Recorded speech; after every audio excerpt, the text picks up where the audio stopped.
Bonjour à tous les deux, Philippe Dehaze, bien sûr, et Bertrand Perret, qui est évidemment une figure très connue du tennis, puisqu'il est le coach de Caroline Garcia. C'est un entraîneur vraiment de renom sur le circuit et il me fait l'honneur d'avoir accepté de venir dans ce podcast quotidien. Monsieur Bertrand Perret, comment se passe votre quinzaine à Melbourne? Elle a plutôt bien débuté avec cette victoire de Caroline hier face à Naomi Osaka. Ah ouais, bah c'était un match piège parce que bon, on sait pas trop comment jouer Naomi. Et puis bon, c'est toujours, c'est jamais évident de faire un premier tour de Grand Chelem, surtout contre une joueuse comme ça, sur le central. Il y a pas mal de pression, il y a beaucoup de monde, il y a des attentes. Et puis bon, bah c'est bien passé, donc ça a plutôt pas mal commencé, on va dire. Qu'est-ce qui a fait la différence? Elle a été très solide dans les moments clés du match. Elle a été incroyable au service. Elle n'a Mm. pas fait face à une balle de break, je pense. Ouais, ouais, ouais, C'était ouais. ça, c'est là où ça s'est joué. Puis elle a fait un très bon tie-break. Ouais, ouais, non, mais c'est, de toute façon, c'est ça qui est important. Il faut avec le jeu de Caroline, qui est quand même un jeu à haut risque, qui est basé sur son service, qui est basé sur des coups puissants, sur des retours d'attaque et tout ça. Il faut arriver à rester, très, très relâché et pas vouloir, en mettre de trop.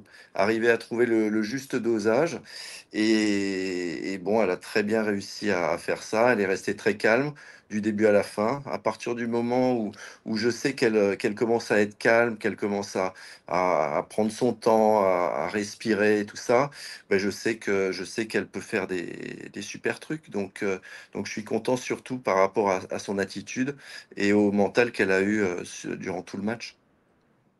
À 5-4, elle vous a dit, j'ai lu ça dans la presse, je sens le stress monter de plus en plus. À ce moment-là, vous lui avez communiqué des choses parce qu'elle sentait que c'était un moment délicat dans le match.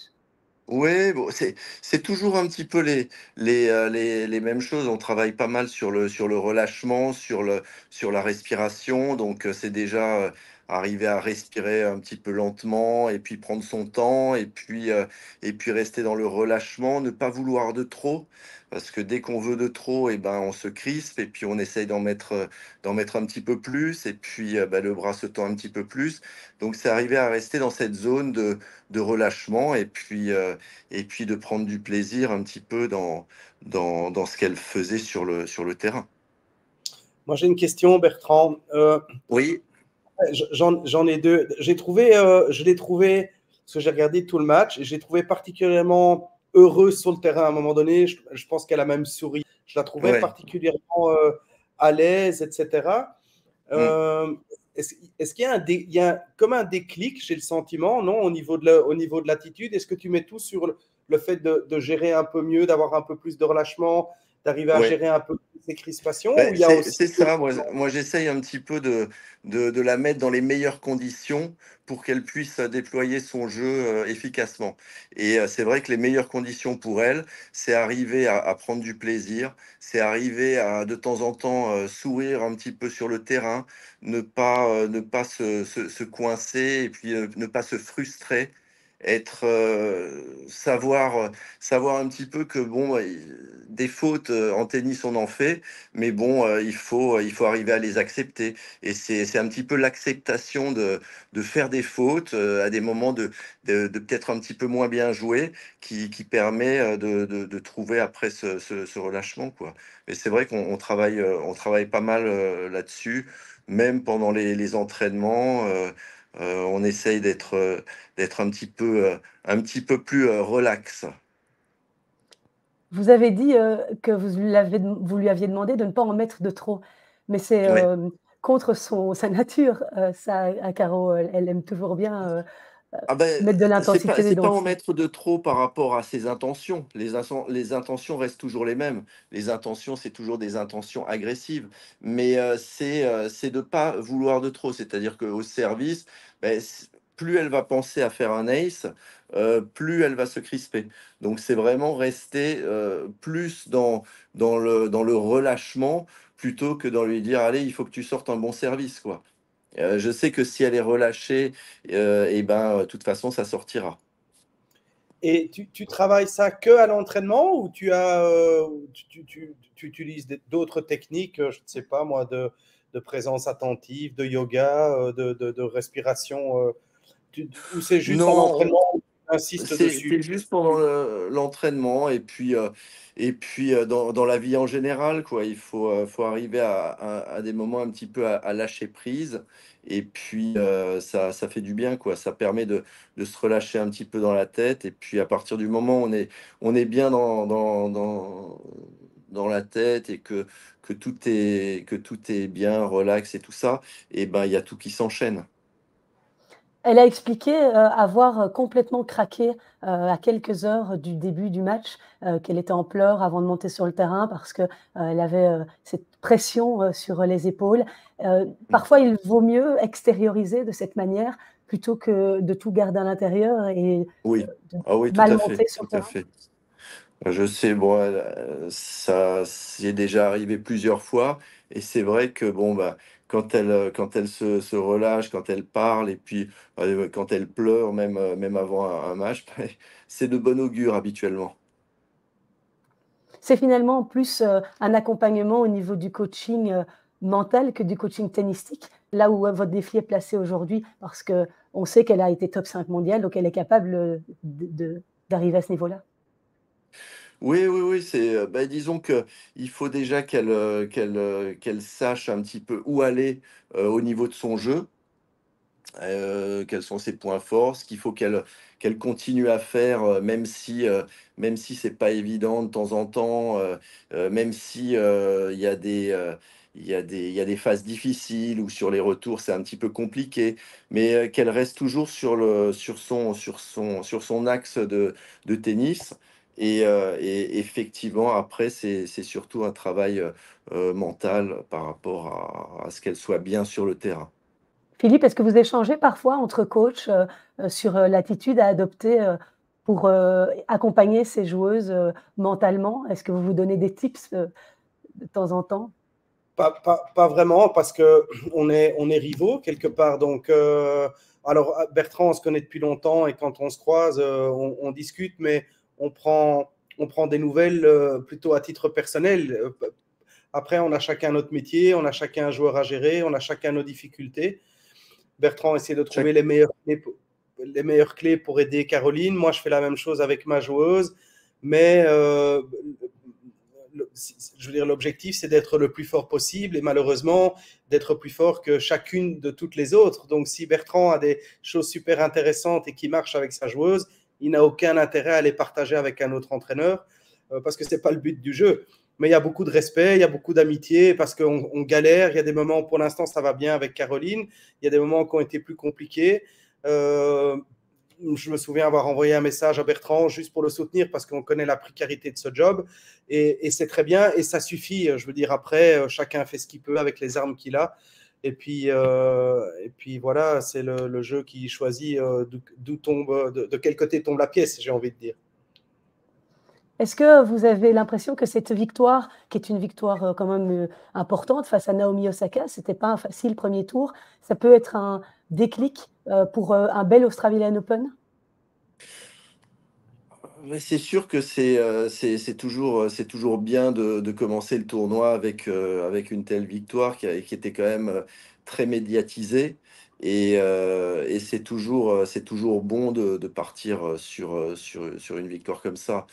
Maintenant tous les matchs sont différents, toutes les joueuses sont différentes, un deuxième tour, est aussi difficile à jouer qu'un premier tour, il va y avoir, d'autres pressions, bon, bah, il va falloir, gérer, tout ça. Mais bon, c'est vrai qu'après la pré-saison qu'on a faite et le début d'année, qui était bien et ben, ça permet c'est un petit peu, la concrétisation un petit peu de cette, pré-saison. Donc, c'est de bon augure, c'est sûr, c'est sûr. En quoi a consisté sa pré-saison justement? Sur quoi vous avez mis le focus? Oh, mais c'est toujours un petit peu, pareil, travail un petit peu, de par rapport à son jeu. On a pas mal travaillé physiquement aussi. pour qu'elle soit un petit peu plus dynamique, plus réactive. Et puis bon, bah, ça s'est bien passé. En plus, on a commencé avec la United Cup, qui est un genre un petit peu de match par équipe, avec toute l'équipe de France, avec Manarino, avec Édouard Roger Vasselin. Et c'est vrai que c'est sympa de commencer euh, dans un groupe un petit peu, parce qu'on est tout le temps, on est tout le temps un petit peu seul avec notre petite équipe. Et ben là, ça permet un petit peu d'avoir cette atmosphère plus conviviale, où tout le monde se soutient, tout le monde est derrière les matchs et tout ça. Donc c'est vrai que c'était très agréable. Vous avez parlé de pression médiatique. Comment elle gère, Caroline, la pression? Parce qu'on sait qu'en France, c'est quand même une sacrée paire de manches, notamment avec à Roland-Garros.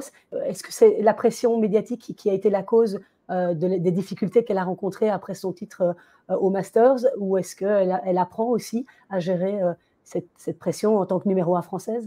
Ouais, bah, de toute façon, la pression, il faut la gérer. Il faut la gérer, donc on essaye de le faire du mieux possible.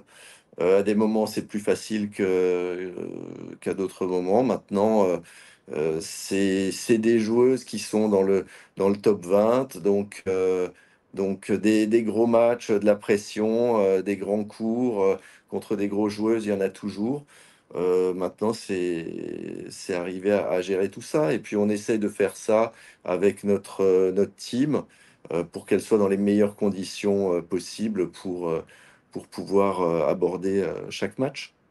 Au niveau tactique, est-ce que vous avez envie d'implémenter de nouvelles choses dans sa manière d'aborder les matchs, c'est-à-dire de temps en temps pouvoir avoir un plan B quand attaquer ne marche pas, ou quand elle fait trop de fautes, pouvoir être un peu plus dans du Hans Jabber, vu que vous la connaissez bien.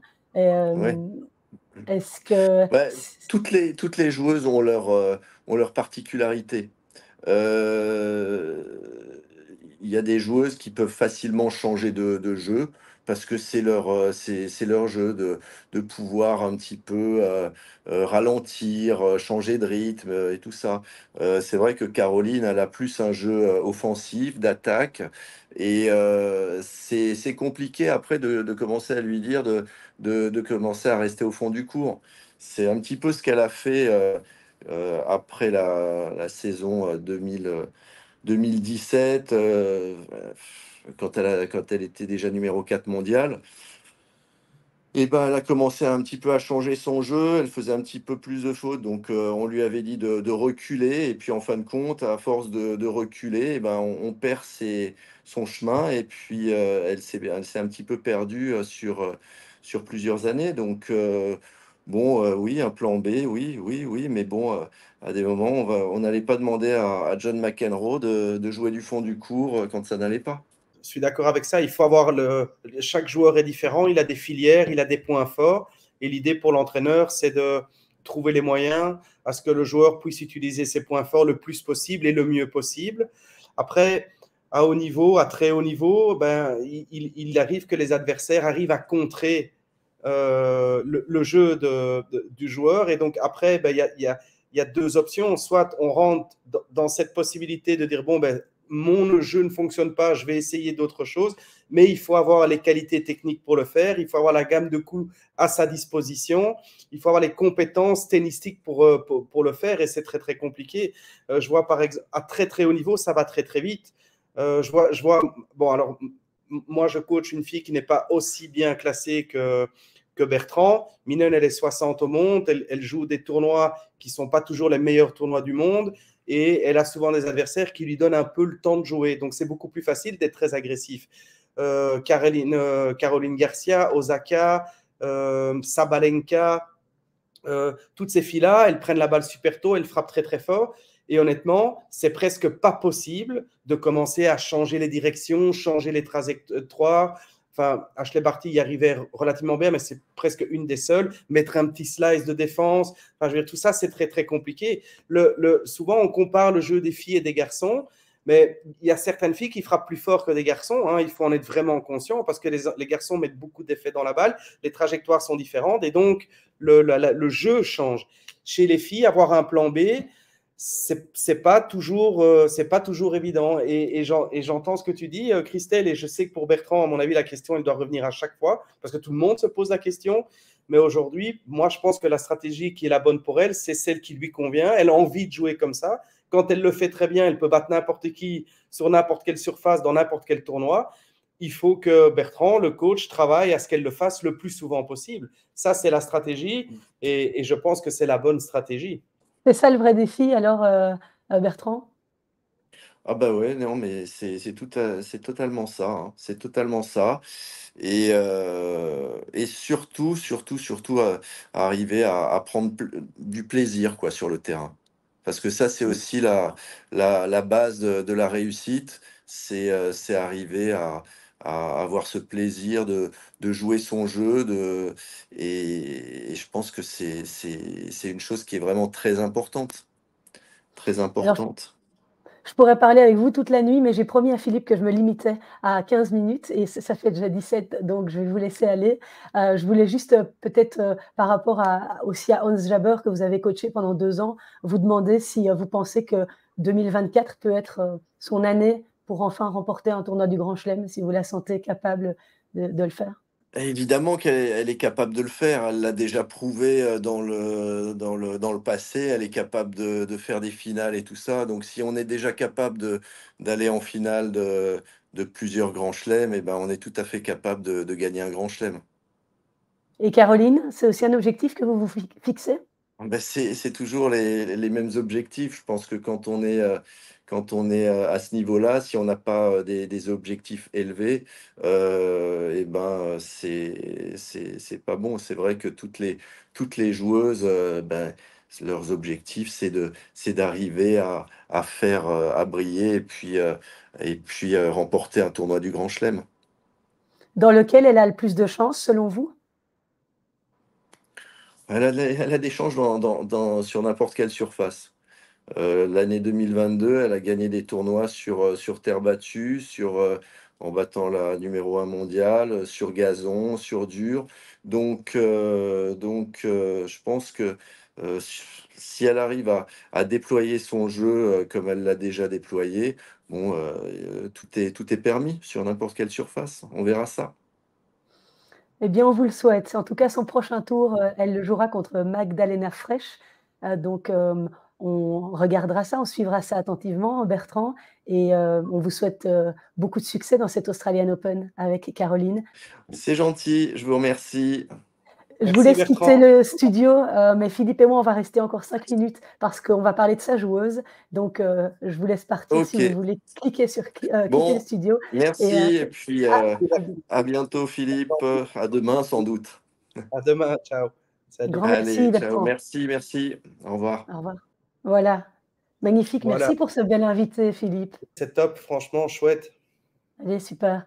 Bon, mais toi, alors, la nuit a été, enfin, la nuit chez nous a été malheureusement soldée, enfin, c'est soldé par une défaite pour Grete face à Clara Towson, 7-5, 7-5. Ça ne s'est pas joué à grand-chose. Hein. Qu'est-ce qui s'est passé dans ce match? Tu peux un peu nous expliquer? Oui, ça ne s'est pas joué à grand-chose et à beaucoup de choses à la fois. Là où d'habitude, elle est vraiment performante, Crete, elle a failli un tout petit peu. Donc, ben, il faut savoir que Towson, d'abord, c'est une adversaire qui est très, très difficile à jouer parce qu'elle sert très, très bien. Elle ne bouge pas vraiment bien, mais elle a vraiment des frappes de mule des deux côtés. Donc, c'est très, très difficile à contenir. On en parlait il y a quelques secondes, mais elle fait partie des joueuses qui sont les plus puissantes. Et donc, toutes les petites occasions, toutes les balles courtes où Crete aurait dû faire la différence, elle n'a pas été suffisamment performante. Elle a quand même raté beaucoup. Et elle n'a aussi pas très bien retourné, surtout en revers. Et Towson l'a vu assez rapidement, donc elle lui a servi beaucoup dans le revers. Et le pourcentage de retour de revers était vraiment insuffisant. Elle fait un mauvais jeu à 6-5 dans le premier, 7-5 pour l'autre, et même chose dans le deuxième set. Donc, c'est in fine quelques points, ça et là. Mais dans l'ensemble, je dois reconnaître que honnêtement, un peu comme finalement le match de Janina Wickmayer contre Varvara Krejcikova.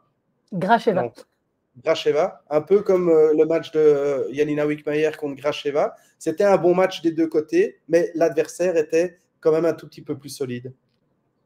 Ça te permet d'avoir des indicateurs clés pour le travail qui va suivre après l'Australian Open? Et c'est ce que je lui disais après le match. Elle était évidemment déçue, mais ici, on va rentrer d'Australie avec pas grand-chose.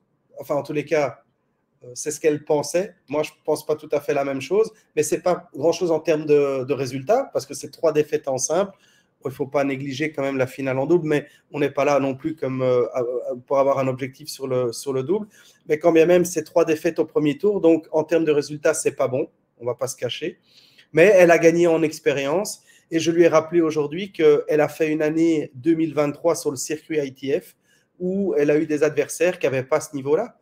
Et le tennis, c'est toujours possible de progresser. Il n'y a pas de limite dans la progression, mais il faut se donner un peu de temps pour s'habituer aux adversaires aussi. Et ici, elle joue des filles qui sont plus fortes, mieux classées, et elle n'a pas encore l'habitude d'affronter ce type d'adversaire, ou en tous les cas, elle a oublié l'habitude parce que c'est pas la première fois qu'elle est top 100 non plus. Donc, elle a gagné en expérience, on sait où elle doit progresser, et c'est notamment contre ces filles qui frappent très très fort et qui ne lui donnent pas l'occasion de déployer son jeu d'attaque. Il faut renforcer son jeu du fond. Comme je dis souvent, tu dois être tu es capable de mieux défendre pour pouvoir mieux attaquer. Et c'est là de nouveau que Tauson est rentré. C'est dans son jeu de défense. Et malheureusement, Krit n'a pas été assez solide. Donc voilà, c'est juste pas grave. Il faut travailler. On est le 15 janvier. On en reparlera dans 9 ou 10 mois et on verra bien où elle en est. Enfin, c'est ce que je lui ai dit. Donc moi, je ne suis pas inquiet. Disons que les matchs lui ont permis de mettre la lumière sur ce qu'elle doit améliorer. Et ça, pour moi, c'est très riche quand même en termes d'expérience. On rappelle que Clara Tauson, elle a été à l'académie de Justine Hénin pendant pas mal de temps. Elle a été coachée par le Namurois Olivier Jeunhomme. Aujourd'hui, elle n'est plus à l'académie Justine. Tu ne vas pas pouvoir lui demander d'être sparring du coup, ce qui aurait été pas mal pour Grete de temps en temps face à des filles qui frappent. Comment, quand tu as besoin de ce genre de filles-là, comment tu fais parce que Janina aussi est une frappeuse, mais si tu dois aller chercher des joueuses du top 20, du top 40, comment on fait? Tu ne sais pas alors? Non, ce n'est pas possible, mais Janina est Par exemple, il faut savoir que Janina, à l'entraînement, elle a plié Krit Minen il y a 3-4 jours, parce que Janina, quand elle n'a pas la pression du match, elle est absolument incroyable en termes de qualité de balle. Donc Janina, c'est une bonne partenaire d'entraînement, vraiment très très bonne. Bon, après, on n'a pas toujours le même programme, pas toujours la même organisation. Elles n'habitent pas au même endroit, donc c'est un peu compliqué. Mais en Belgique, il n'y a personne qui peut répondre à ce type de demande, à part Janina, évidemment. Et c'est compliqué. C'est la problématique en réalité, c'est qu'on est un petit pays avec très très peu de joueurs. Donc, il faut attendre les compétitions pour les jouer. Ce serait vraiment chouette de pouvoir les jouer toutes les semaines à l'entraînement. Chez nous, malheureusement, ce n'est pas possible. Sinon, tu peux m'appeler, je peux être sparring. Alors, j'y pensais. Je me suis dit, mais je ne vais pas lui lâcher ça parce que c'est quand même un peu lourdingue.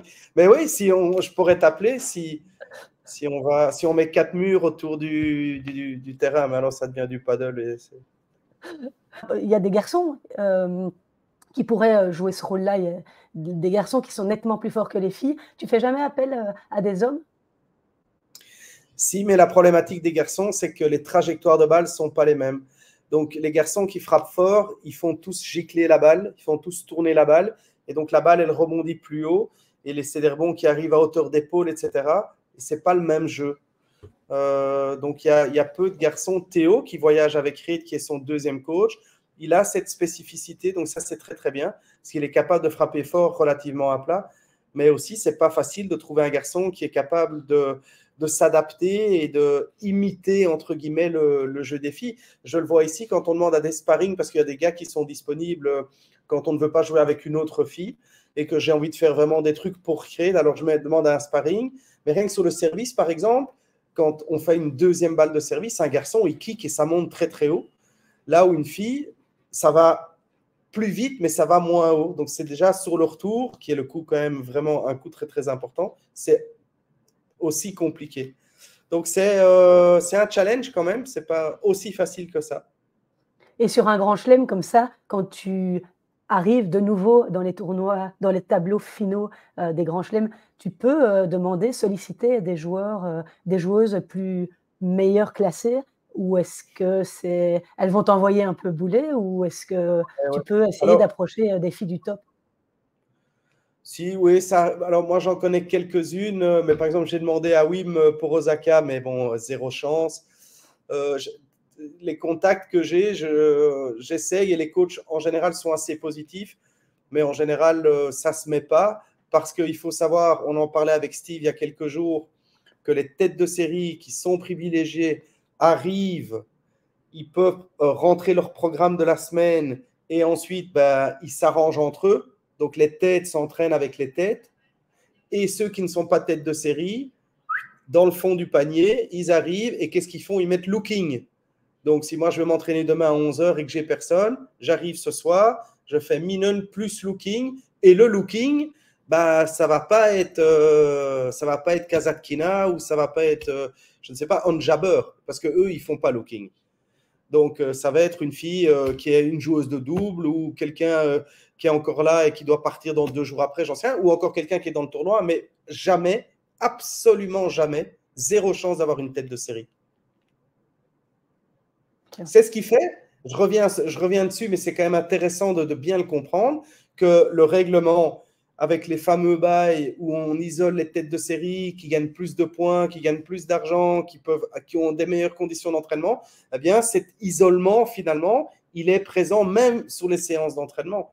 Donc, il faut absolument, à un moment donné, que ce soit Yanina Wickmeyer ou Kate Minen, qu'elles fassent un résultat dans un gros tournoi et qu'elles aillent se mettre là, entre 25 et 35, ou je dirais au moins dans le top 40, pour qu'elles aient un peu de considération et avoir la possibilité de s'entraîner avec les meilleurs. Mais si Minen reste 60, elle ne s'entraînera jamais avec les fortes. Le capitalisme tennistique.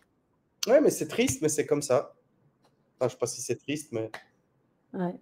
Ouais, c'est quand même pas... ouais, c'est intéressant d'avoir l'envers du décor, en tout cas, parce qu'on ne se rend pas toujours compte de ces réalités-là. Et je rajoute ceci aussi, c'est que les coachs ne jouent pas le jeu, parce que les coachs aussi pourraient... Moi, si Minen, je l'ai fait ici, de toute façon, avec des filles qui étaient moins fortes qu'elle. Elle s'entraînait... je pourrais, si elle monte, je ne sais pas, 40 l'année prochaine, et s'il y a quelqu'un qui est 80, je ne vais pas être condescendant et regarder la fille à travers le prisme du classement. Je ne ferai jamais ça. Parce que c'est vraiment irrespectueux, et c'est pas considérer l'athlète. Mais les coachs, certains, voire beaucoup, ont une attitude comme ça. Moi, j'entraîne une fille qui est classée autant, passe ton chemin, je ne joue pas avec toi. C'est comme ça. Voilà. Dans cette jungle, ce milieu, c'est comme ça que ça fonctionne. Avant que tu ailles dormir, dis-moi si tu as eu la programmation du double de Yanina et Kate. Oui, pas demain en tous les cas. Donc, on ne l'a pas encore, mais c'est sûr que ce n'est pas demain. Ok. Bon, c'est bien. Tu resteras un jour de plus à Melbourne pour aller un petit peu dans les allées nous rapporter tout ce que tu as croustillant à rapporter. Un petit client pour demain soir. Voilà. Bon, écoute, merci beaucoup Philippe pour cet entretien, et repose-toi bien. Merci d'avoir mis ton beau t-shirt. C'est mon sponsor. Voilà. Bon, merci Philippe. Passe une bonne nuit et on se voit demain. Bonne nuit.